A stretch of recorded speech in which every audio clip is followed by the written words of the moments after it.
Bonjour, chers frères et chères sœurs dans la lumière une. Je suis ravi et vraiment heureux de vous accueillir aujourd'hui pour une vidéo sur l'autonomie quantique, sortir de ses dépendances. Vous n'êtes pas sans savoir que ce sont dans les dépendances à d'autres personnes que nous laissons une grande part de notre pouvoir personnel et ainsi de notre autonomie. Car l'autonomie se réalise quand nous sommes totalement qui nous sommes et quand nous sommes en pleine possession de toutes nos expériences de vie ainsi que de nos incarnations précédentes, ainsi que de notre être originel. Et donc, comment se créent les dépendances? Les dépendances par rapport à d'autres personnes se créent pourquoi? Parce que tout simplement, nous allons chercher de la reconnaissance.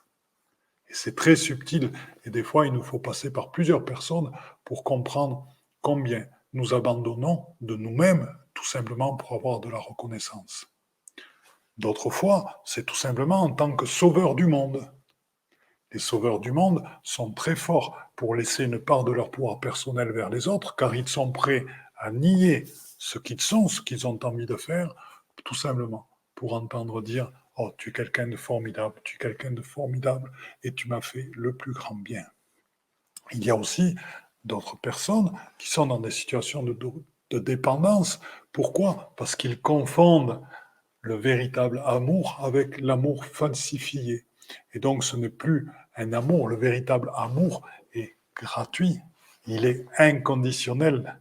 Le véritable amour peut être accepté ou refusé, il est impermanent, il est présent tout le temps, il est infini. L'amour falsifié, c'est un amour qui demande quelque chose en contrepartie, c'est un amour qui demande que dans le couple qui va demander soit une soumission, soit on va dire, d'éteindre certaines de ses valeurs pour être entièrement avec l'autre, qui ne va pas laisser l'autre s'épanouir complètement et totalement et s'exprimer totalement. Ça, c'est l'amour falsifié. Et ceci aussi crée des dépendances dans lesquelles ceux qui vivent cet amour falsifié, parce qu'ils ont peur du rejet, parce qu'ils ont peur d'être seuls, à ce moment-là, vont perdre une très, très grande part d'eux-mêmes. Une très, très grande part de leur pouvoir personnel. Et c'est ce pouvoir qui leur permet de vivre totalement leur but de vie et d'être totalement en autonomie quantique. Donc, ce que je vais vous présenter dans la vidéo qui suit, c'est justement les mécanismes énergétiques que j'ai vus et que nous avons vus avec Martine qui se produisent lorsque nous sommes en dépendance avec quelqu'un.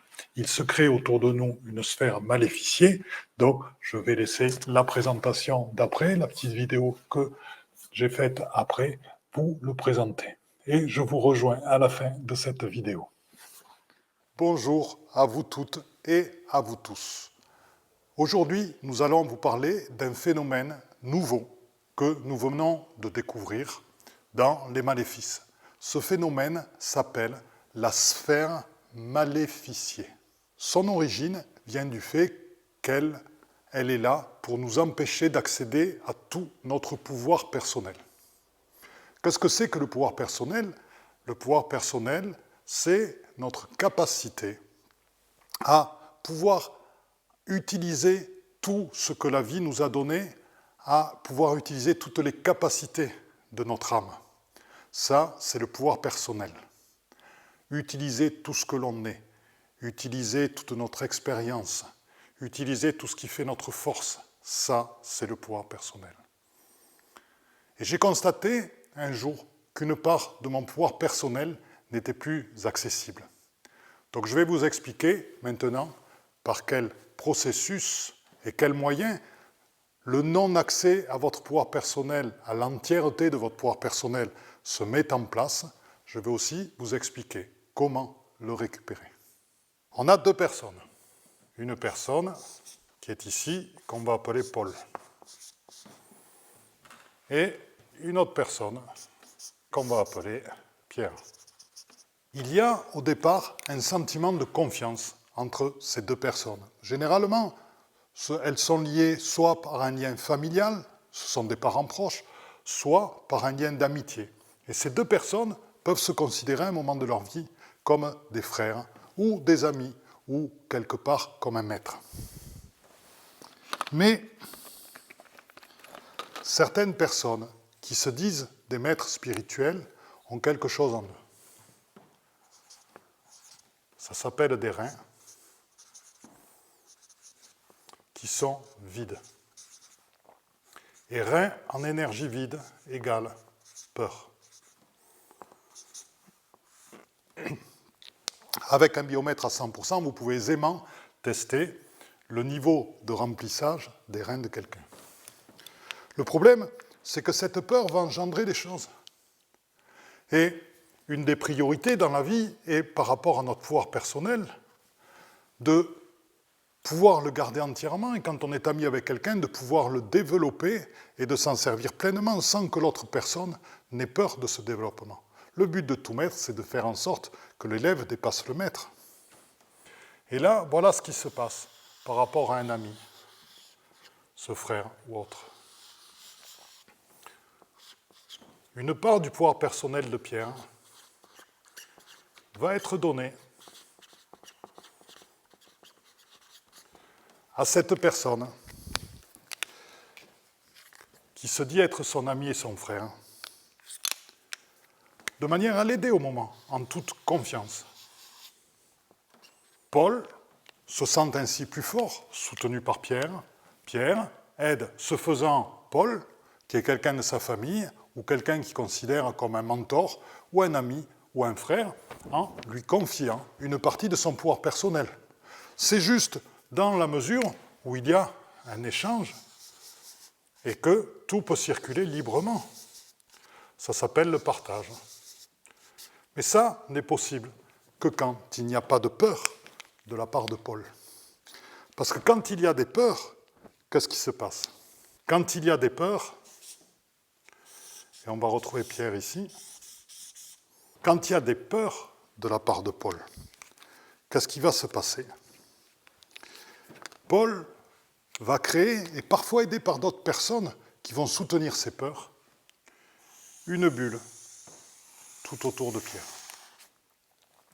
Et cette bulle est ce que nous appelons avec Martine une sphère maléficiée.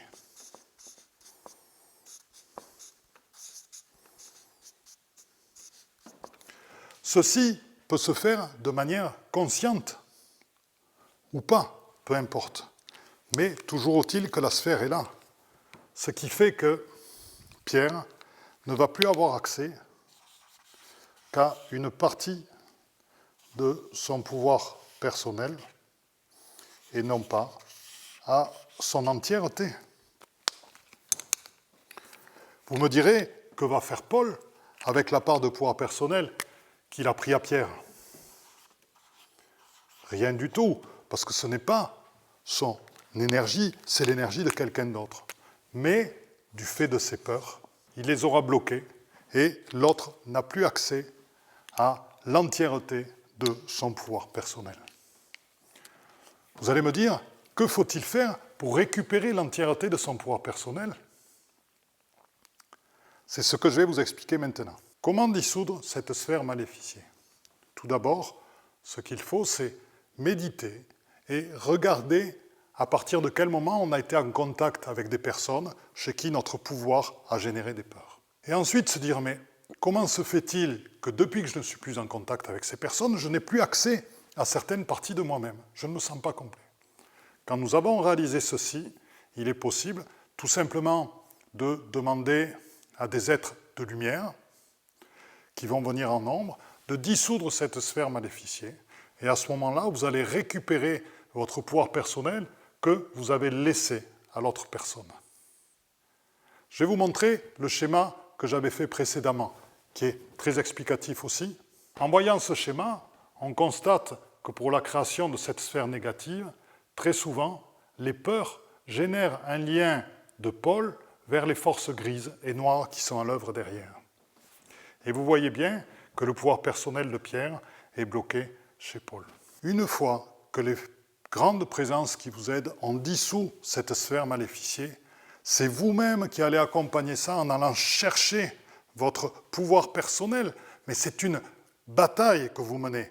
Ce n'est pas juste j'accueille, je vais le chercher et je le reprends.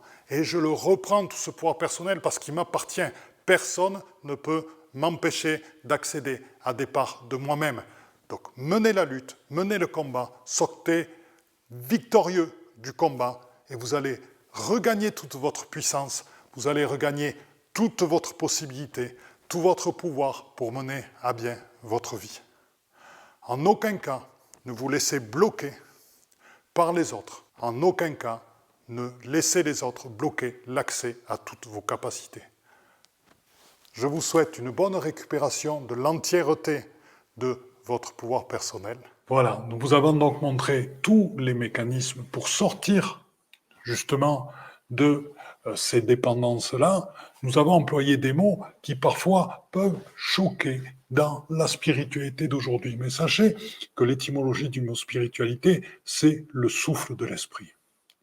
Et que le souffle de l'esprit, comme il est dit dans la Bhagavad Gita, admet aussi les mots victoire, admet aussi les mots bataille, admet aussi les mots courage, admet aussi les mots volonté, admet aussi les mots pouvoir personnel, sans avoir besoin d'y adjoindre, comme pour s'excuser, un quelconque besoin de dire oui, mais à côté je suis dans le pardon, oui, mais à côté je suis dans l'amour. Non, ces mots-là peuvent s'exprimer tout seuls, ils font partie d'une réalité à un moment donné dans notre évolution par laquelle nous avons besoin de passer pour accéder au-delà à cet éveil quantique, à cet état d'être éveillé dans lequel il n'y a plus ni guerre, ni victoire, ni défaite, ni haine, ni colère. Il n'y a plus que quelque chose qui va, qui vient, qui bouge et que l'on regarde dans l'impermanence. Tout simplement. Mais, et ceci est un passage, comme je vous l'ai exprimé, donc je suis ravi d'avoir pu partager ceci avec vous et pour vous aider, comme je l'ai passé moi-même, à traverser ces passages de dépendance pour enfin se réaliser totalement et enfin vivre en autonomie quantique, en unification quantique avec tout ce qui est dans le chemin du cœur et dans cette ligne du temps unique qui est celle de l'être-té, de votre être d'éternité et de votre être ascensionnel. Je vous dis donc à très très bientôt, chers frères et chères sœurs de lumière. Je m'appelle Philippe Gilbert, en éveil quantique, et je vous souhaite une très très belle continuation dans la lumière une.